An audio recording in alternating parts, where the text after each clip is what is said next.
அனைவருக்கும் வணக்கம். இன்றைக்கு நாம நம்முடைய சேனல்ல வினோத கட்டுப்பாடுகள் கொண்ட கிராமங்கள், வினோத வழிபாடு கொண்ட கோவில்கள், இப்படி எத்தனையோ இருக்கிறத நாம கேள்விப்பட்டிருப்போம், பார்த்திருப்போம். ஆனா முருக வழிபாட்டை எதிர்க்கும் மரபு கொண்ட ஒரு வினோதமான கிராமத்தை பற்றி பலருக்கும் தெரிந்திருக்க வாய்ப்புகளும் குறைவுதான். அப்படி ஒரு வினோத கிராமத்தை பற்றியும் முருகப்பெருமானை அவங்க எதிர்ப்பதற்கு என்ன காரணம் என்பது பற்றியும் தெரிஞ்சுக்கலாம். நம்ம எனர்ஜெட்டிக் வேர்ல்ட் யூடியூப் சேனல்ல வர பதிவுகள் உங்களுக்கு பிடிச்சிருந்தா லைக் பண்ணுங்க, ஃபேமிலி அண்ட் ஃப்ரெண்ட்ஸோட ஷேர் பண்ணுங்க. மறக்காம நம்ம எனர்ஜெட்டிக் வேர்ல்ட் யூடியூப் சேனலை சப்ஸ்கிரைப் பண்ணுங்க. பக்கத்துல இருக்க பெல் சிம்பல் கிளிக் பண்ணிட்டு அதுல ஆளுங்கிற நோட்டிபிகேஷனையும் டச் பண்ணுங்க. அப்பதான் நான் அப்லோட் பண்ற வீடியோஸ் எல்லாம் உடனுக்குடனே உங்களுக்கு கிடைக்கும். வாங்க இப்போ வீடியோக்குள்ள போகலாம். முருகப்பெருமானின் அருள் கிடைக்காதா என்று கோடிக்கணக்கான பக்தர்கள் பலவிதமான விரதங்கள், வழிபாடுகள், பூஜைகள் என்று பலவற்றையும் தினமும் செய்துகிட்டு வராங்க.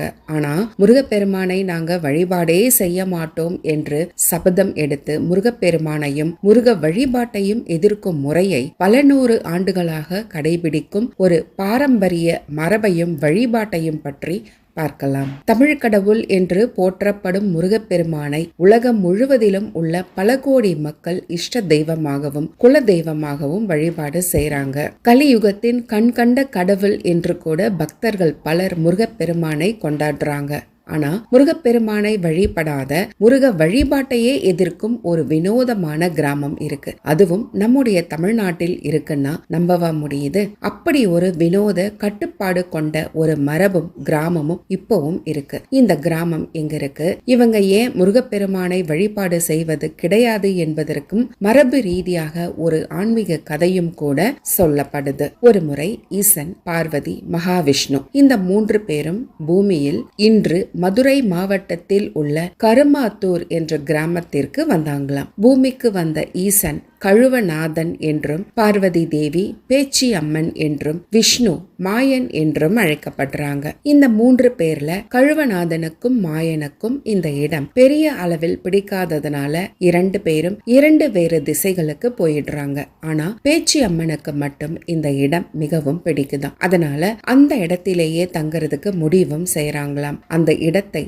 செழிப்பாக மாற்றணும்னு ஆசைப்படுறாங்களாம். அதனால அங்க இருக்கும் காட்டினை எரித்து விவசாய நிலமாக மாற்றுவதற்காக தெய்வங்களுக்கு சைவ உணவுகளை படையலாக போட்டு சங்கு ஒலி எழுப்பி மணி அடித்து வழிபாடும் செய்றாங்களாம். இந்த சத்தம் கேட்டு அங்க வராரு ஏற்கனவே அப்பகுதி மக்களால் குல தெய்வமாக வணங்கப்படும் பேய்காமன். இவர் அசைவ படையலை ஏற்கும் தெய்வம். கழுத்தில் பசுவின் குடலை மாலையாக அணிந்துகிட்டு பேச்சி அம்மனிடம் வந்து சண்டை போட்டு இது எனக்குரிய இடம் என்றும் இங்கிருந்து போகும்படியும் சண்டையும் போடுறாரு. ஆனா அந்த இடத்தை விட்டு போறதுக்கு பேச்சி அம்மனுக்கு மனசே இல்லையாம். அதனால பேய்காமனோடு சண்டையிட தனக்கு துணையாக யாரை கூப்பிடலாம்னு யோசிக்கிறாங்களாம். கணவனான கழுவநாதனும் சகோதரனான மாயனும் எங்களால வர முடியாதுன்னு சொல்லிடுறாங்க. தன்னுடைய இன்னொரு சகோதரனான விருமனை உதவிக்கு அழைக்கலாம்னு முடிவு செய்யறாங்க பேச்சி அம்மன். விருமன் மலையாள தேசத்தில் இருக்கிறதுனால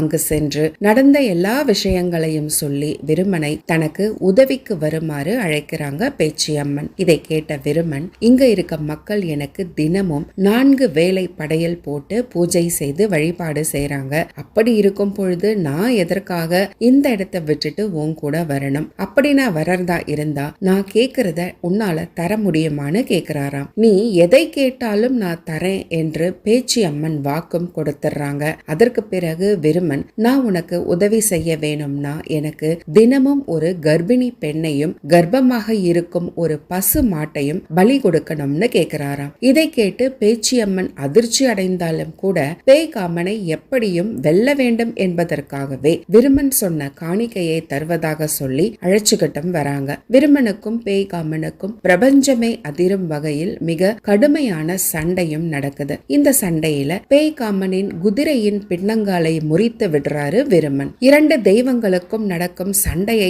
சமரசம் செய்து உலகத்தை காப்பதற்காக எல்லா தெய்வங்களும் அங்கு வராங்க. கருமாத்தூர் மற்றும் அதனை சுற்றியுள்ள பகுதிகள் யாருக்கு சொந்தம் என்பதை ஒரு போட்டி வைத்து தீர்மானிக்கலாம் என்று முடிவும் செய்யப்படுது. ஒரு எல்லையில் ஒரு கொடியையும் அதற்கு எதிர்முனையில் இருக்கும் எல்லையில் இன்னொரு கொடியையும் நட்டும் வைக்கிறாங்க. இருவரும் எதிரெதிர் திசைகளில் போகணும். அங்கு வைக்கப்பட்டிருக்கும் கொடியை எடுத்துக்கிட்டு யார் முதல்ல மைய பகுதி தகுதியை அடையறாங்களோ அவங்களே போட்டியில் வெற்றி பெற்றவர், அவருக்கே இந்த இடம் சொந்தம் என்று தீர்மானிக்கப்படுது. அப்போ அதில் தலையிடும் முருகப்பெருமான், நீ நல்ல குதிரையோடும் பேய்காமன் கால் முறிந்த குதிரையோடும் கலந்துகிட்டா அது எப்படி நேர்மையான போட்டியாக இருக்கும்? நீ கால் முறிந்த குதிரையை எடுத்துக்கிட்டு போ, உன்னுடைய குதிரையை பேய்காமன் எடுத்துக்கிட்டு போட்டோம்னு சொல்றாரு. அதன்படியே விருமனும் பேய்காமனும் போட்டியில் கலந்துக்கிறாங்க. இந்த போட்டியில் பேய்காமன் வெற்றியும் அடையறாரு. இருந்தாலும் தோல்வியை ஒப்புக்கொள்ளாத விருமனும் பேச்சியம்மனும் கோபப்படுறாங்க. நான் என்னுடைய குதிரையோடு போட்டியில் கலந்து கொண்டிருந்தாலே வெற்றியை அடைந்திருப்பேன். முருகப்பெருமான் இதில் தலையிட்டு சொன்ன யோசனையால தான் நான் தோல்வியை அடைந்தேன் என்று சண்டை போடுறாரு விருமன். இதை கேட்டு மேலும் ஆத்திரம் அடைந்த பேச்சியம்மன், எங்களை தெய்வமாக வணங்கும் மக்கள் யாரும் உன்னை வணங்க மாட்டாங்க, அப்படி மீறி அவங்க உன்னை வழிபாடு செய்தா அவர்களின் வம்சமே தழைக்காமல் போகட்டும் என்று முருகப்பெருமானுக்கு சாபத்தையும் கொடுக்கிறாங்களாம். அன்று முதல் பேச்சி அம்மனையும் விருமனையும் வணங்கும் இந்த கிராமத்தை சேர்ந்த குறிப்பிட்ட சமூக மக்கள் முருகப்பெருமானை, குறிப்பாக திருப்பரங்குன்றம் முருகப்பெருமானை வணங்குவதோ திருப்பரங்குன்றம் கோவிலுக்கு செல்வதோ கூட கிடையாதாம். இந்த மரபு பல 100 ஆண்டுகளாக கடைபிடிக்கப்பட்டுக்கிட்டும் வருது. போட்டி முடிந்த பிறகு தனக்கு கொடுத்த வாக்குப்படி தினசரி ஒரு கர்ப்பிணி பெண்ணையும் கர்ப்பமாக இருக்கும் மாட்டையும் பலி கொடுக்கும்படி பேச்சி அம்மனிடம் கேட்கிறாரு விருமன். அப்போ தன்னுடைய கையில் இருக்கும் மோதிரத்தை கழற்றி அருகில் இருக்கும் கிணற்றுக்குள் போடுறாங்க பேச்சி அம்மன். கை நழுவி கிணற்றுக்குள் விழுந்த மோதிரத்தை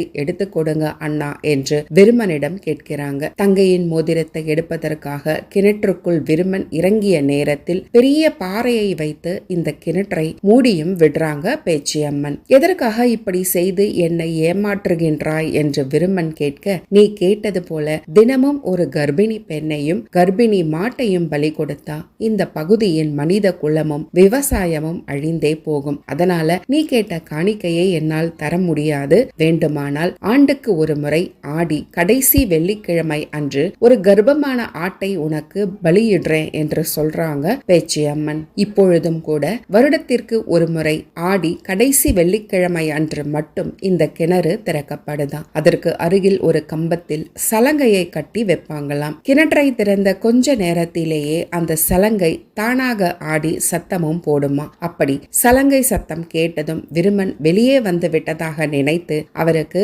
கர்ப்பமாக இருக்கும் ஆட்டை பலியும் கொடுக்கறாங்களாம். அந்த நேரத்தில் ஊரில் இருக்கும் கர்ப்பிணி பெண்கள் ஊர் எல்லையை விட்டு தூரமாக போகணும் என்பது ஊர் வழக்கமாகவும் இருக்கு. இந்த விருமனை தான் மக்கள் விருமாண்டி சாமி என்று அழைக்கிறாங்க. விருமாண்டி சாமி, பேச்சி அம்மன், பேய்காமன் ஆகியோரும் இந்த பகுதி மக்களின் குல தெய்வங்களாகவும் கிராம காவல் தெய்வங்களாகவும் இன்றும் வழிபாடும் செய்யப்படுறாங்க. இந்த வழிபாட்டிற்கு 3 சாமி வழிபாடு என்ற பெயரும் கூட இருக்கு. இன்றும் இந்த கிராம மக்கள் முருகப்பெருமானை தங்களின் வீடுகளில் படமாக கூட வைத்து வழிபாடு செய்வது கிடையாது என்ற தகவல்களோடு இந்த பதிவையும் நிறைவும் செய்றேன்.